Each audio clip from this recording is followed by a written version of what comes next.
What's poppin', y'all? Welcome back to the Spurs rebuild. We are in the playoff second round against the Utah Jazz. We played game one. Game one went a little bit better than I expected. I was worried about the Jazz because of how they shot the ball, but as you can see right here, we won by 9, 117 and 108. Just a quick look at the Jazz. They are tough. They are tough. Donovan Mitchell is aggressive. You see he had a really, really nice game. 25 and 7 assists is phenomenal. Jordan Clarkson shoots the ball. He's aggressive. Rudy, we were able to limit Rudy. I think Rudy is definitely still the weak part of this team, just like real life. What happened is, for some reason, I went into this game thinking I could start Mark Williams. Like, hey, we'll just go back playing big after we played the Nuggets small. And we didn't really gain a big separation while playing big in the first quarter. You see the first quarter was 31 to 28. We only had a 3-point lead. And a lot of the success came after I made the adjustment of starting Kyle Anderson next to Pascal and really spacing the floor and having different guys attack Rudy from the perimeter.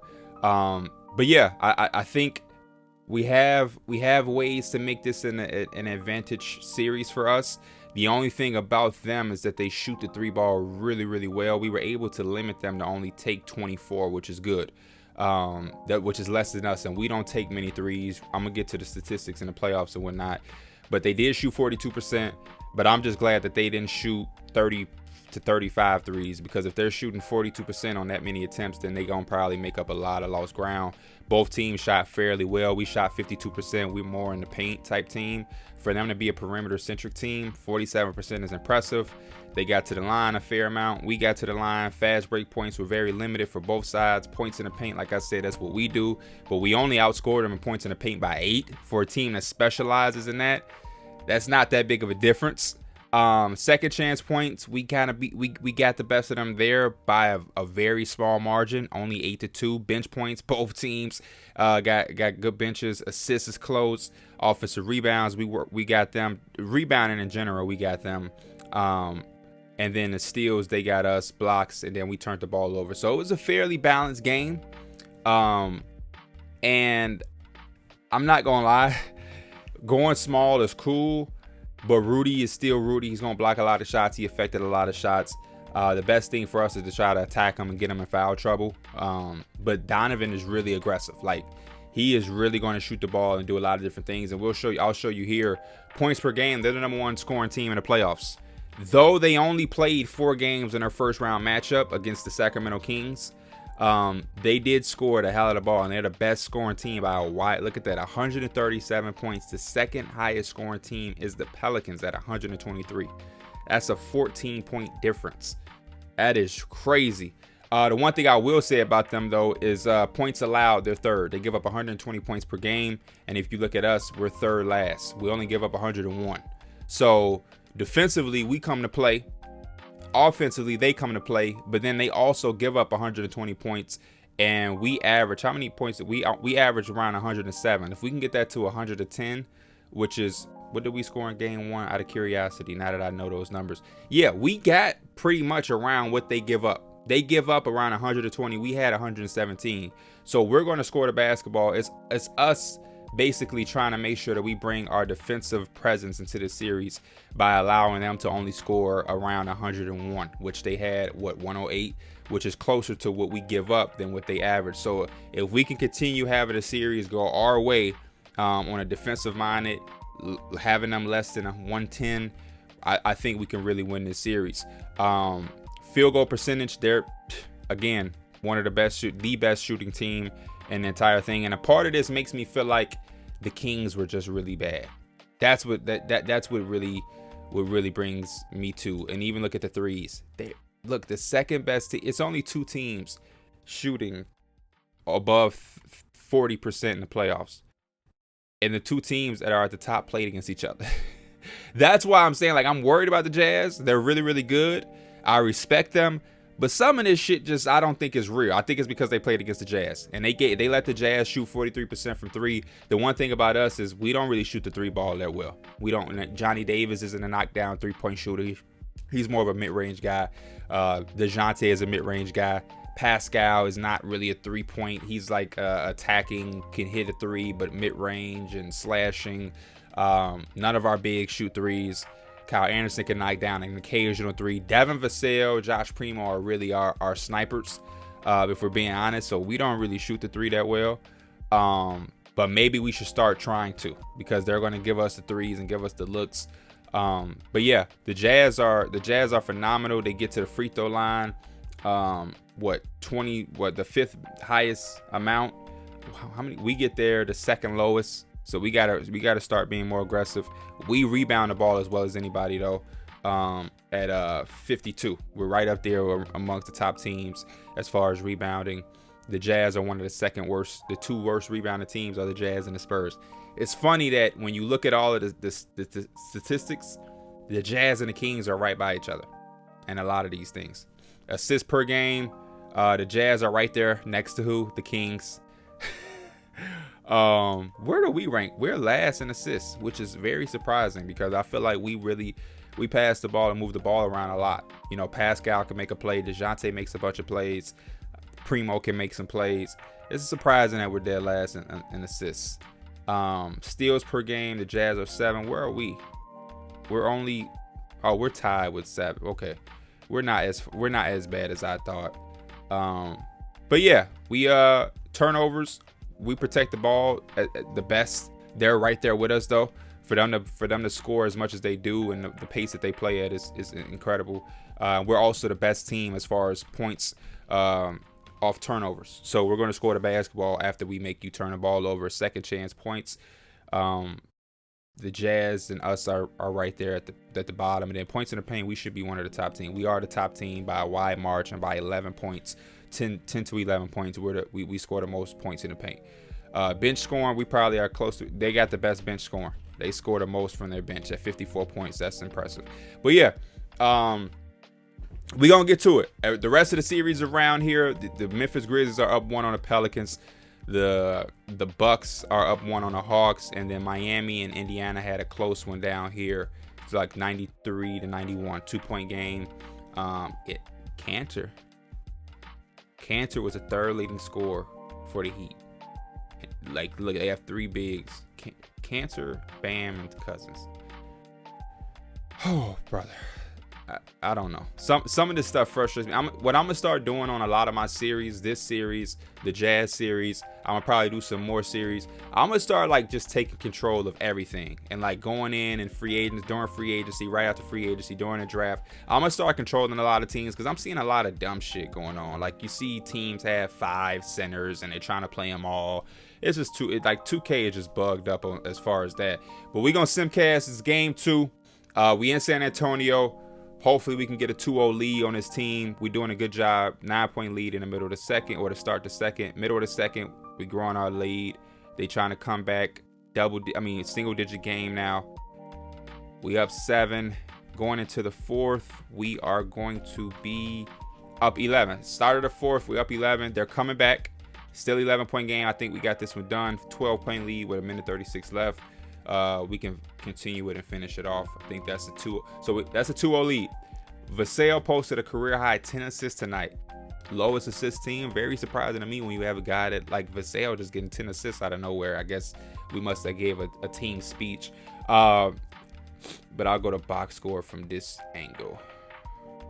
Yeah. So Pascal leads us in scoring again. 32, 11, and 9. Almost a triple-double. 11 for 25. 9 to 10 at the free throw line. DeJounte 27, 5, and 9. We got 3 guys with almost 10 assists. Kyle Anderson added in another 6. That's crazy. 4 steals from Pascal, 2 from Johnny, 2 from Josh, 2 from Devin Vassell. We had a very good defensive game. I want to see what the Jazz did. Donovan Mitchell came out, had basically the same game he did in the first. More turnovers though. Bogdanovich with 7 turnovers. Fournier with 4. Rudy came to play more offensively this game. 13, 11, 4 with 3 blocks and a steal. That was a really good game from him. No big game from Nikhil. He only took 4 shots. For a guy who shot 75%, he should have shot more. 9, 6, and 5 ain't bad. Clarkson didn't have a big game like he did in the first game. And we cruising.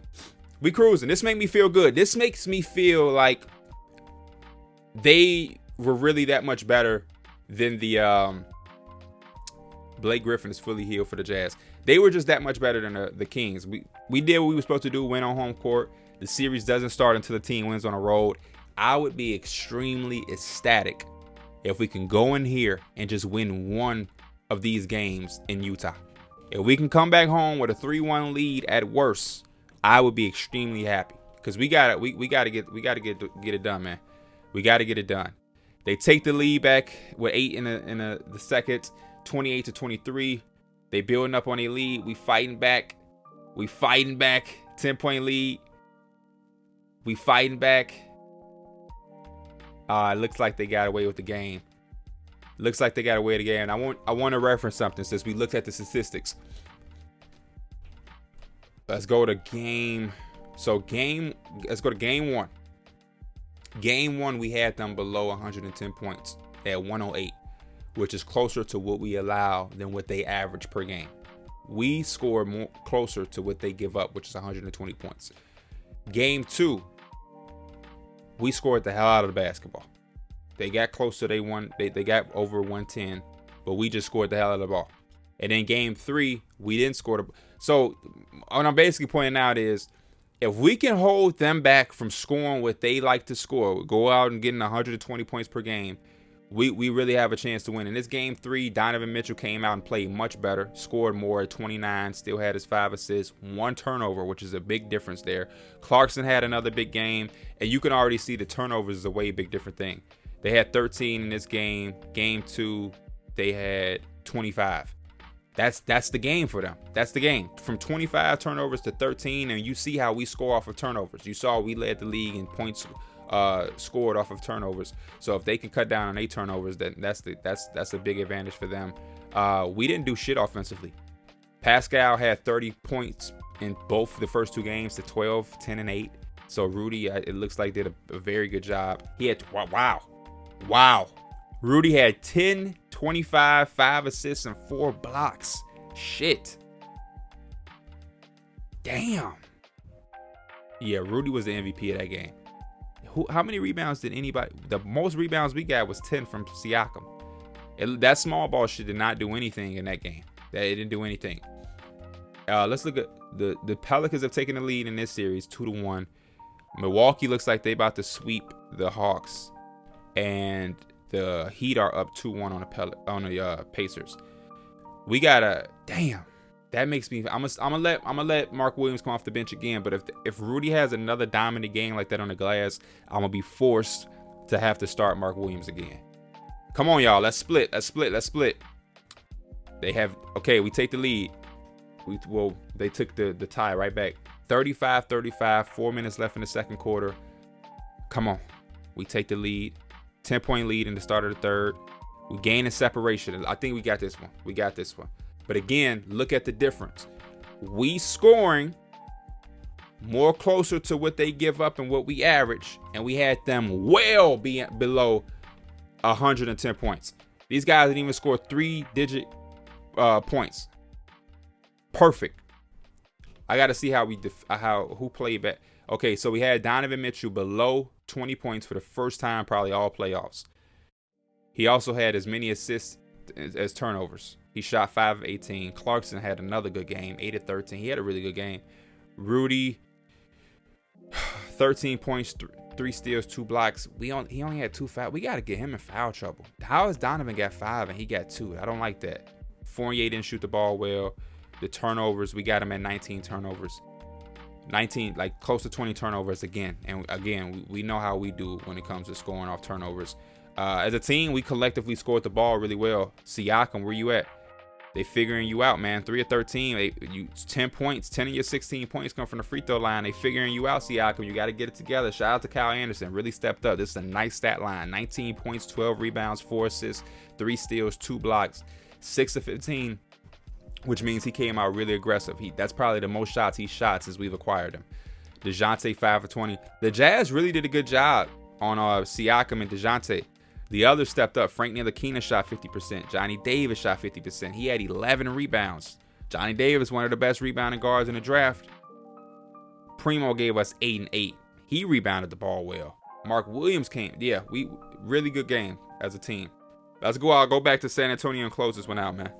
If we can close this one out, get us some rest early, we take the lead early, we building momentum. They coming back, they fighting back. 11-point lead to start the fourth. Yeah, 20-point game in the fourth. We got this. We going. We advanced into the Western Conference Finals without DeAndre Ayton. Again, for the second straight game, we have held the highest scoring team in the playoffs below 100 points. And we score 112. That is a very, very good series, man. And the next series over, whoever we play is 2-2. That might go to 7. We can rest. I really, really wish it was a way to know if, and I'm sorry, I control the Jazz and the Spurs. Whoever I play against, I control their team to put them in the best position to play the best brand. Shout out to Snipe. That's a secret. If you playing in my league, Snipe told me whenever you playing against a team in the series, control both your team and whoever you're playing against. Make sure their rotation is good. Go to the coach's emphasis. Make sure their number one option or primary scoring option is who it's supposed to be, because 2K is super, super funky and they have shit all out of whack.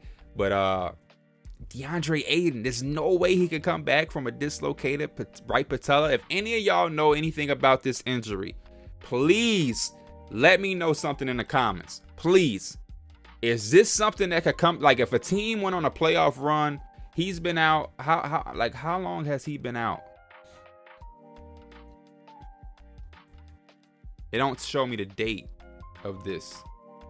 I wish this showed me the date. Let's see if I can go to like the injury report and see when did this occur. Damn, it don't show me when it happened. I wish I knew. Well, let's see. Social media injuries.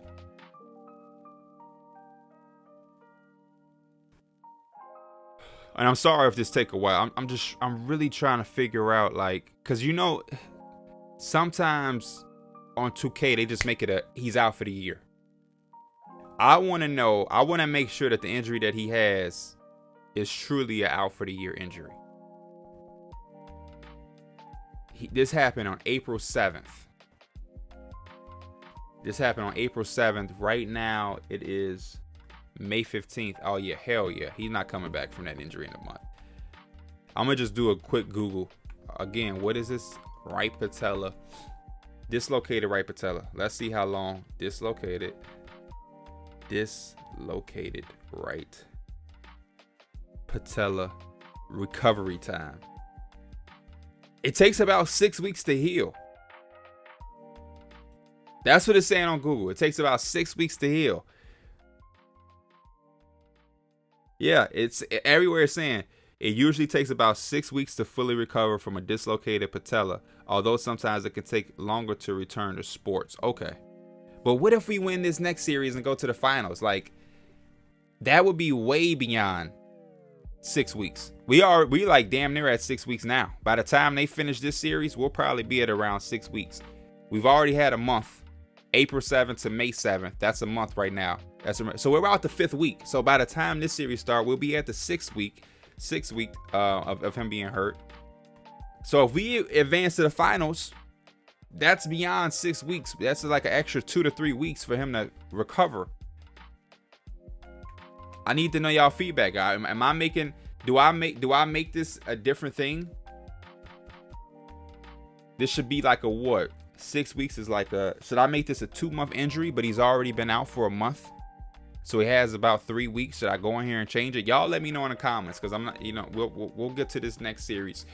Matter of fact, yeah, us and the Bucks advance. I want to see what happens.